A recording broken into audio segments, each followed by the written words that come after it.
The origin of fire, how man stole fire from the gods. Imagine a world without fire. No warm food, no glowing hearth, no light in the darkness. The nights were long, cold, and filled with fear. Once upon a time, this was the world of humans.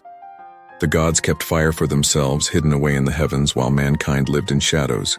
But one day, a trickster, a hero, a bold soul decided to change everything. They would risk everything to steal fire from the gods. This is the story of danger, of courage, of betrayal and triumph. Stay with me, because the way fire came into human hands will surprise you. In the beginning, people lived in darkness. They ate their food raw. They shivered in the cold winds, and they feared the beasts of the night. Meanwhile, far above, the gods sat around great fires, feasting and warming themselves. They looked down on humans and said, "They are too weak. Fire belongs only to us." But the people whispered among themselves, "If we had fire, we would survive. If we had fire, we would live as more than shadows." Yet no one dared challenge the gods.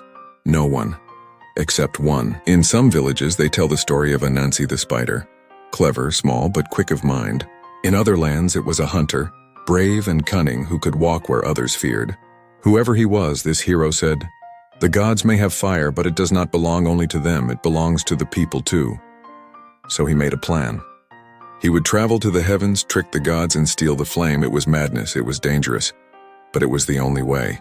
To reach the gods, one had to climb higher than the clouds, higher than the mountains. The hero began his journey. The winds blew fiercely. The rocks tore his hands, but still he climbed. At the edge of the sky, the hero saw it. A great fire burning in the center of the gods' village. Its flames danced like golden snakes, its heat rolled like thunder. The gods laughed, sitting around it.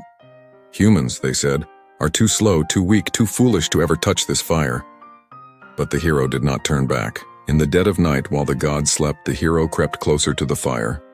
Every step was dangerous. The flames roared, the heat was blinding. Quickly he reached into the blaze. He snatched a burning branch and hid it. The fire burned his hands, but he did not let go. The gods awoke. Their voices thundered across the sky. "Thief, bring back the fire!"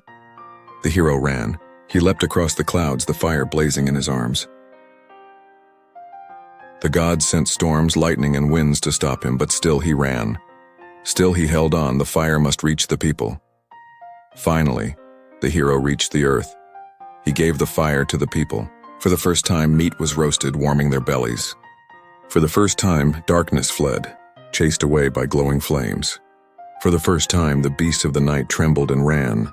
The people danced around the fire, their faces lit with joy. They knew their lives had changed forever. From that day, fire belonged not to the gods, but to mankind.